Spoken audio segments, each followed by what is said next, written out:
Voici quelques compléments sur le cours de première L portant sur la lumière colorée et la couleur des objets. Nous allons parler de la décomposition de la lumière blanche.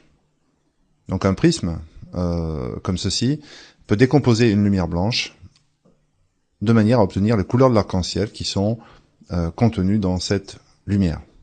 On obtient donc le spectre de la lumière blanche. Cela montre que la lumière blanche est une lumière polychromatique, c'est-à-dire qu'elle contient plusieurs couleurs. À l'opposé d'une lumière monochromatique, comme celle d'un laser orange par exemple, qui ne contient qu'une couleur. Si l'on fait passer la lumière d'un laser à travers un prisme, nous n'obtiendrons ici qu'un seul faisceau coloré, qui sera de la couleur du laser, à savoir orange.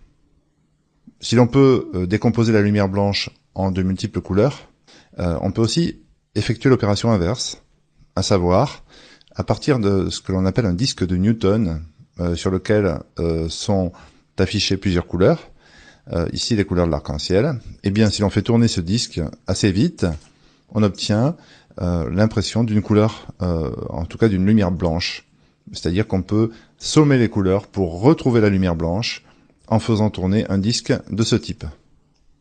Il est possible de superposer trois couleurs, le rouge, le vert et le bleu, et voir un petit peu ce qui se passe. Alors, nous allons voir ceci avec un petit logiciel qui s'appelle Visiolab. Vous avez trois projecteurs de couleurs, un projecteur vert, un projecteur rouge et un projecteur bleu. Si vous faites afficher le bleu et le rouge au même endroit, eh bien à cet endroit vous obtiendrez une lumière magenta. Les deux couleurs se sont ajoutées pour obtenir du magenta. Si maintenant vous additionnez le vert et le bleu, vous obtiendrez du cyan. Si vous additionnez le vert et le rouge, vous obtiendrez du jaune. Et si vous ajoutez les trois couleurs, le rouge, le vert et le bleu, vous obtiendrez au centre du blanc. C'est-à-dire que il est possible de donner l'impression à l'œil humain d'avoir ici une lumière blanche en mélangeant le rouge, le vert et le bleu comme ceci. Alors évidemment, il faut que l'intensité de chaque couleur soit suffisamment bien réglée. Si par exemple votre rouge n'est pas assez intense, donc imaginons ici que nous ayons un rouge qui soit à 50%, eh bien à la fois le magenta, à la fois le jaune et à la fois le blanc ne seront pas aussi intenses que ce qu'ils pouvaient l'être tout à l'heure. De même pour le vert et pour le bleu. En réalité, la plupart des logiciels sur ordinateur permettent de générer des couleurs dans une palette d'environ 16 millions de couleurs en jouant sur 256 niveaux de bleu, de vert et de rouge et en procédant à ce que l'on fait ici, c'est-à-dire une synthèse additive. On ajoute les couleurs, on parle donc de synthèse additive. Cette synthèse est résumée ici, donc le bleu, le rouge, le vert, qui sont donc des couleurs primaires dans le cadre de cette synthèse additive, eh bien permettent d'obtenir du magenta, du jaune, du cyan, du blanc, et si l'on change l'intensité de chacune de ces trois couleurs primaires, à vrai dire, d'obtenir à peu près toutes les couleurs que l'on peut imaginer. Si par exemple on projette avec un vidéoprojecteur une photo de jonquille, eh bien en réalité ce vidéoprojecteur projette trois images qui vont se superposer sur l'écran, une image en rouge, une image en vert, une image en bleu.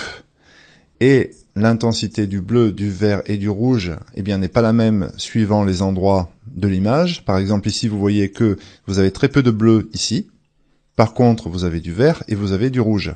C'est pourquoi le bouton de la jonquille est jaune, car il est constitué essentiellement de rouge et de vert. Toutes les autres nuances sont obtenues en mélangeant des quantités de rouge, de vert et de bleu, eh bien, qui dépendent de l'endroit de la photo. C'est la synthèse qui est utilisée par ceux qui font des projections sur des vidéoprojecteurs, qui font du spectacle, qui utilisent donc par exemple des spots lumineux lors de représentations théâtrales. Ils peuvent créer des couleurs en ajoutant les trois couleurs primaires, rouge, vert et bleu. Sur une télévision, c'est le même principe. Si vous regardez une télévision avec une loupe, c'est plus difficile avec un écran d'ordinateur, car les écrans d'ordinateur maintenant ont des pixels qui sont très petits, mais les télévisions anciennes ont des pixels qui sont assez gros, et si vous les regardez avec une loupe, vous verrez que chaque pixel, en réalité, est constitué de trois sources lumineuses, un sous-pixel bleu, un sous-pixel vert et un sous-pixel rouge. Et la couleur du pixel est déterminée par la quantité de lumière qu'envoie chacun des 3 sous-pixels. Donc là aussi, c'est une synthèse additive qui est destinée à l'œil humain. Maintenant, réfléchissons un petit peu à la couleur des objets. Ici, vous avez un objet blanc. Nous allons modéliser la lumière qui vient du soleil comme étant une lumière composée uniquement de rouge, de vert et de bleu. Ce n'est pas ce qui se passe réellement, mais pour l'œil, que toutes les couleurs de l'arc-en-ciel ou une quantité égale de rouge, de vert et de bleu soient présentes, eh bien, ce n'est pas différent.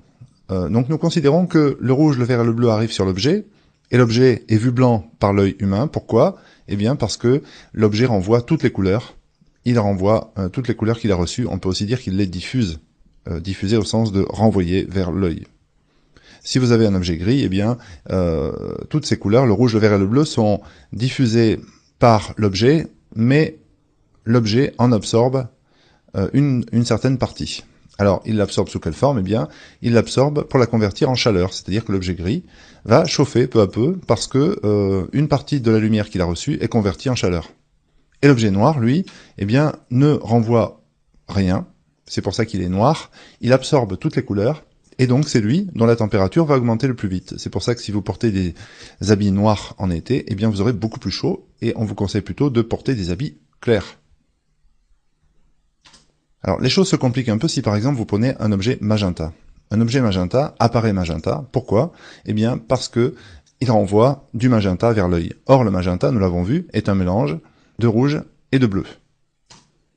Ce qui veut dire que l'objet magenta, eh bien, en fait, il arrête, c'est-à-dire qu'il absorbe la lumière verte. Un objet magenta est caractérisé par le fait qu'il absorbe la lumière verte, et donc diffuse le rouge, le bleu, et c'est pour ça qu'il est vu comme étant magenta. Un objet jaune, de la même façon, va renvoyer, diffuser le rouge et le vert, et donc va absorber le bleu. Et un objet cyan, lui, absorbera le rouge. C'est maintenant que nous pouvons comprendre comment se passe le mélange de couleurs en peinture, ce qui est radicalement différent de ce qui se passe lorsque nous ajoutons des couleurs en synthèse additive. Ici, nous avons une synthèse soustractive. Pourquoi? Eh bien, le magenta, nous l'avons vu, diffuse le rouge et le bleu, mais absorbe le vert. Le cyan, lui, absorbe le rouge, et le jaune absorbe le bleu. Ça, c'est ce que nous avons vu il y a quelques instants.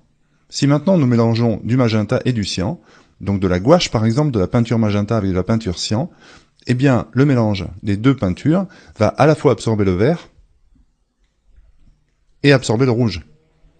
S'il absorbe le vert et le rouge, sachant que l'objet est éclairé en lumière blanche, que nous considérerons composé de rouge, de vert et de bleu, eh bien, si le vert et le rouge sont absorbés, il ne restera plus que du bleu. Et c'est pour ça que, en synthèse soustractive, la synthèse qui concerne la peinture, eh bien, si vous mélangez du magenta et du cyan, vous obtiendrez du bleu. De la même manière, si vous mélangez du jaune qui soustrait le bleu et du cyan qui soustrait le rouge, eh bien, sur les 3 couleurs qui sont envoyées, le rouge, le vert et le bleu, les 3 couleurs primaires de la synthèse additive, il ne restera plus que du vert. Et enfin, si vous mélangez du magenta et du jaune, qui absorbent respectivement le vert et le bleu, il ne restera plus que du rouge.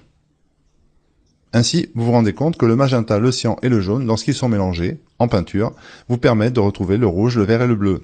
Et évidemment, si vous mélangez ces couleurs avec des intensités différentes, eh bien vous pourrez obtenir des nuances, et à peu près toutes les couleurs que vous pouvez imaginer.